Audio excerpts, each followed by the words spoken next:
मैं और मेरा एक दोस्त हम एक दफ़ा कोयटा गए। हम बहावलपुर से सक्खर पहुंचे और सक्खर से हमने कोयटा की तरफ मूव किया। रास्ते में जो भी शहर आए, जो भी ऐसी विजिटिंग प्लेसेस आई, हम रुके, खाना खाया, चाय पी। वैसे तो हर जगह हमें अच्छे अच्छे जेस्चर मिलते रहे, लेकिन कोयटा में जाके एक बड़ा अच्छा एक्सपीरियंस हुआ, वो मैं आपके साथ शेयर करना चाहता हूँ। जब हम कोयटा में दाखिल हुए तो शाम का टाइम हो चुका था। तो शुरू में एक ट्रैफिक चौक आता है जहाँ हर वक्त ट्रैफिक ब्लॉक होती है। तो जब हम वहाँ पहुंचे तो मगरिब की अजान होने वाली थी या हो चुकी थी, आहिस्ता आहिस्ता अंधेरा होना शुरू हो चुका था। तो वहाँ ट्रैफिक बड़ा जैम था, बहुत ज़्यादा ट्रैफिक था। वहाँ हमने पहली दफ़ा जाके ऑब्जर्व किया कि यहाँ वीगो डाले का बड़ा कल्चर है, यानी सरदार आते हैं और उनके साथ गन मैन आते हैं। वो दौड़ते भागते अपनी अपनी गाड़ियाँ निकलवाते हैं और चले जाते हैं। इसी तरह कोई सरकारी ऑफिसर आता है, उनकी कोई प्रोटोकॉल वाली गाड़ी आती है तो वो भी अपनी गाड़ी किसी ना किसी तरह निकाल के लेके चले जाते हैं। और बाकी जो आवाम थी, छोटी मोटी आम गाड़ियों वाली, रिक्शे, मोटरसाइकिल वाले, वो बुरी तरह स्टक हो चुके थे। उनमें हमारी गाड़ी भी स्टक हो गई थी। तो हम परेशान भी थे। पहली दफ़ा कोयटा गए थे, शाम का टाइम था। तो मैंने गाड़ी से उतर के,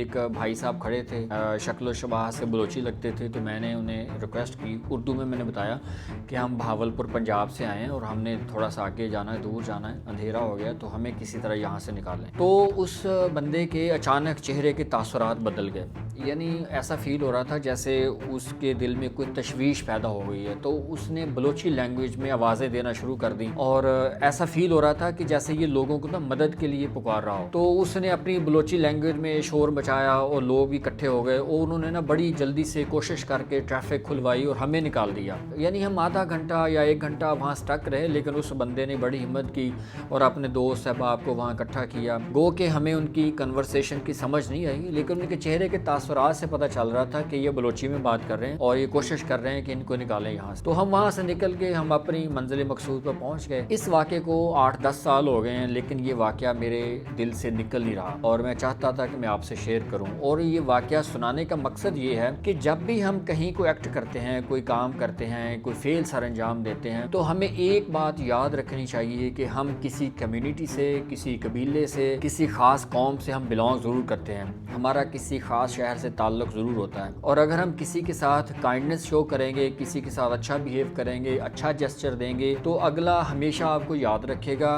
उस कम्युनिटी को, उस शहर को, उन लोगों को, जिस तरह मैं याद रखता हूँ। मुझे वो वाक़या आज तक याद है कि मैं कोयटा में पहली दफ़ा गया था, मुझे कोई वहाँ नहीं जानता था, लेकिन उस बंदे का जेस्चर और उन लोगों की कोशिश आज तक मेरे दिल में नक्श है कि आप जहाँ भी जाते हैं आप अच्छा जेस्चर दिया करें। हर जगह अच्छे बुरे लोग होते हैं, हर कम्युनिटी में होते हैं, लेकिन अच्छाई को हमेशा याद रखें और बुराई को भी इस तरह याद रखें कि उसका इस तरह तज़किरा किया जाए कि उसकी इस्लाह हो, ना कि बुराई का तज़किरा इस तरह किया जाए कि आपस में कोई नफ़रत पैदा हो। शायद वो बंदा मुझे देखता हो, सुनता हो, या बलूचिस्तान के लोग मुझे देखते हों, सुनते हों, वो बंदे तक ये वीडियो पहुँच जाए तो मुझे बड़ी खुशी होगी। और मेरे दिल से आज भी दुआएं निकलती हैं कि आप जहाँ भी जाएँ एक अच्छे और ख़ानदानी इंसान होने का ज़रूर सबूत दें।